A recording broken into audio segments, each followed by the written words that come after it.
जब तक इस लड़की के बाल कटेंगे यह तुरंत सुनहरे हो जाएंगे। बेटी की इस क्षमता की बदौलत दंपति के पास बहुत बड़ा भाग्य है। लेकिन निदा को इस बारे में कुछ नहीं पता था। इससे भी ज्यादा उम्मीद नहीं थी कि उन दोनों ने उसे चुरा लिया है। निदा की माँ रानी बहुत दयालु हैं। उस दिन उसकी मुलाकात एक बूढ़ी औरत से हुई जो भूखी थी। उसने बुढ़िया को घर में बुलाया। नहीं, बुढ़िया परी है।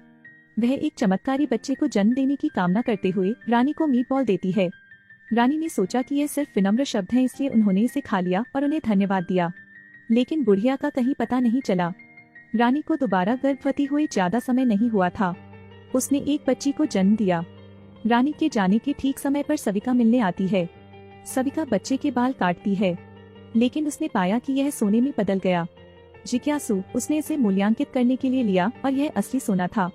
अगले दिन निदा की बर्थडे पार्टी के दौरान सविका ने बिजली का तार काट दिया।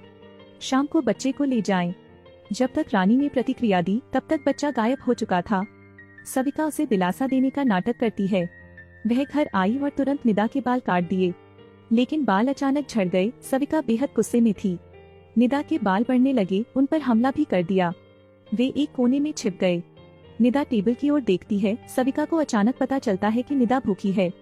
वह दूध की बोतल रखती है और निदा को खिलाती है। निदा के बाल एकत्र किए गए हैं।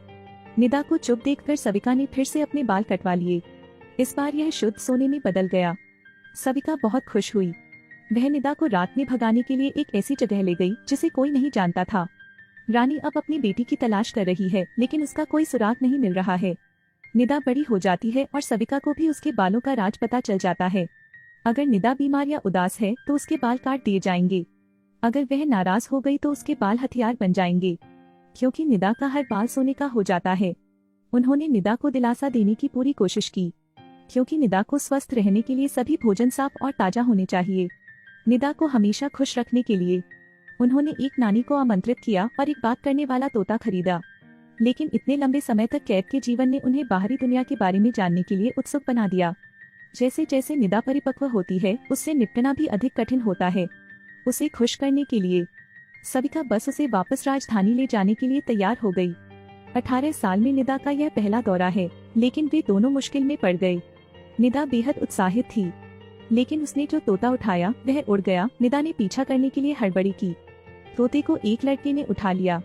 निदा पहली बार अपनी उम्र के एक लड़के से मिली। वह आकर्षित हुई, लेकिन सविका ने समूह का नेतृत्व किया। वह निदा को इधर उधर भागने के लिए डांटती है। चिरायु मारियो को पैसे देता है। फिर वे निदा को घसीट कर ले गए, लेकिन वह नहीं चाहती थी। अगले दिन उसके घर पर भर्ती हुए अंगरक्षकों ने बदसूरत होने को कहा। मारियो बदसूरत के रूप में प्रच्छन्न था। उसे किसी ने नहीं पहचाना। सविका ने उसे रखने का फैसला किया। इस समय मारियो जानता है कि वह निदा का अंगरक्षक होगा, लेकिन फंतासी में रोमांस मौजूद नहीं है। मारियो का मुख्य काम उसका पालन करना है। उसे किसी से मेलजोल न करने दें, उसे कुछ भी खाने को न दें। इससे निदा काफी असहज हो गयी। नानी ने जन्मदिन की पार्टी आयोजित करने का सुझाव दिया। निदा ने सविका से कहा। बेशक सविका असहमत थी। चिरायु ने फिर उसकी ओर देखा, फिर मान गया। निदा बहुत खुश हुई। उसने पापा को गले से लगा लिया और थैंक यू कहा। सविका गुस्सा हो जाती है और उससे पूछती है कि उसने ऐसा क्यों किया।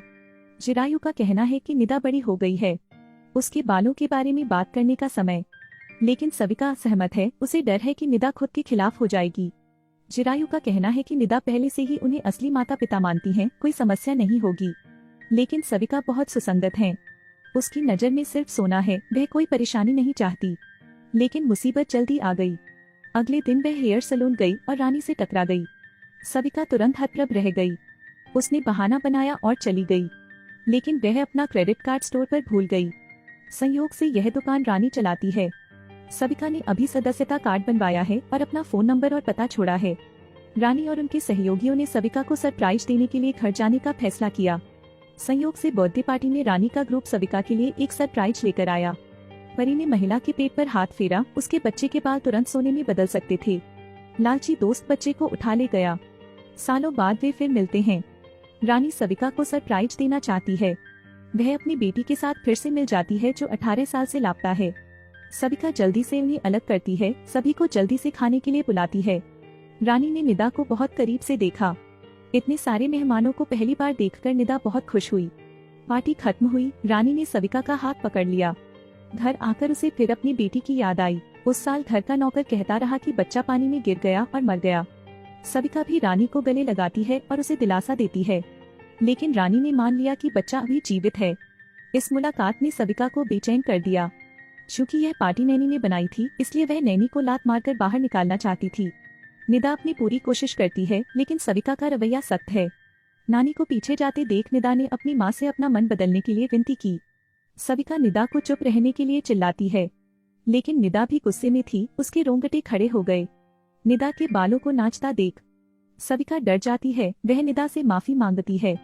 उसने उसे कल टहलने ले जाने का वादा किया, लेकिन निदा अभी भी मूडी और दुखी है। उसके बाल भी झड़ रहे हैं। अगले दिन वे निदा को घुमाने ले गए। निदा ने नानी जैसी दिखने वाली एक आकृति देखी और वह झट से उसका पीछा करने लगी। सविता ने चिल्लाते हुए बॉडीगार्ड्स को पीछा करने के लिए कहा, लेकिन यहाँ इतने सारे लोग थे और पलक झपकते ही निदा गायब हो गई।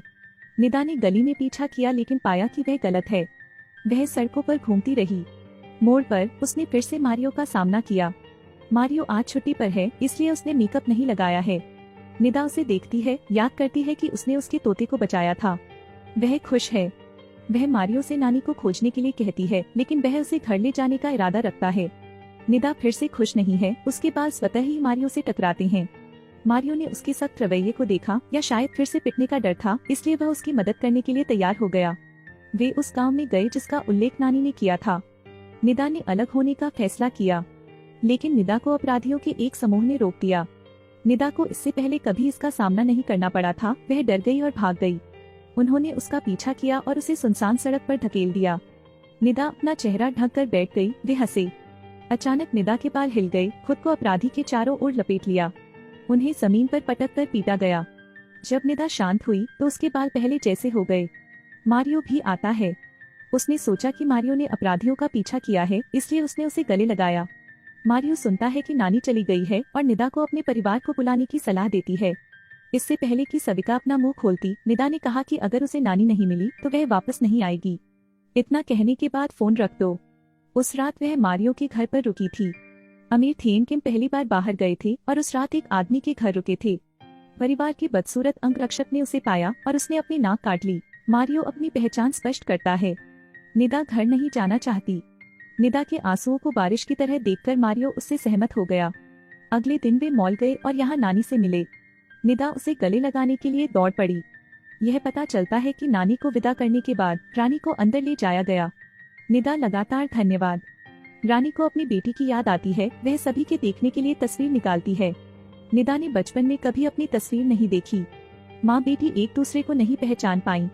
रानी निदा को घर ले जाती है। वह सविता को निदा को और आजाद रहने की सलाह देती है, लेकिन सविता ने बुरा काम किया।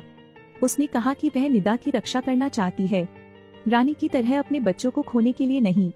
सबको बड़ा आश्चर्य हुआ, लेकिन रानी का कहना है कि वह हार नहीं मानेंगी, अपनी बेटी को खोज लेंगे। सविता की क्रूरता उसका पति भी स्वीकार नहीं कर सका। उसने उसे सलाह दी कि वह इतना सख्त न हो। सविता ने उसे ताना मारा, क्या तुम्हें पैसे नहीं चाहिए? लेकिन चिरायु ने कहा उस साल उसने निदा के अपहरण में उसकी मदद की क्योंकि वह उससे प्यार करता था। सविता अत्यंत प्रसन्न हुई। अगले दिन निदा ने कहा कि वह अकेले बाहर जाना चाहती है। सविता विरोध करने वाली थी, लेकिन निदा ने कहा कि वह एक अंगरक्षक लाएगी। चिरायु ने निदा की मदद करने के लिए कहा। सविता बस मान गई, लेकिन बाहर जाने से पहले उसे निदा के बाल ठीक करने हैं। इसे सोने में बदलते देख सविता ने खुशी से निदा को गले लगा लिया और कहा कि वह उससे प्यार करती है। निदा को कोई संदेह नहीं था, लेकिन चिरायु ने देखा और केवल आहें भरी। बाहर जाकर मारियो के साथ खेलने में सक्षम होने से निदा को बहुत खुशी होती है। उस दिन वैलेंटाइन डे था। शाम को रोशनी के नीचे वे एक साथ नृत्य करते हैं। निदा ने आंखें बंद कर ली। मारियो भी आ गया, लेकिन निर्णायक क्षण में संगीत बंद हो गया। दोनों चौंक गए। मारियो उसे घर ले गया। निदा अभी भावना पर कायम है।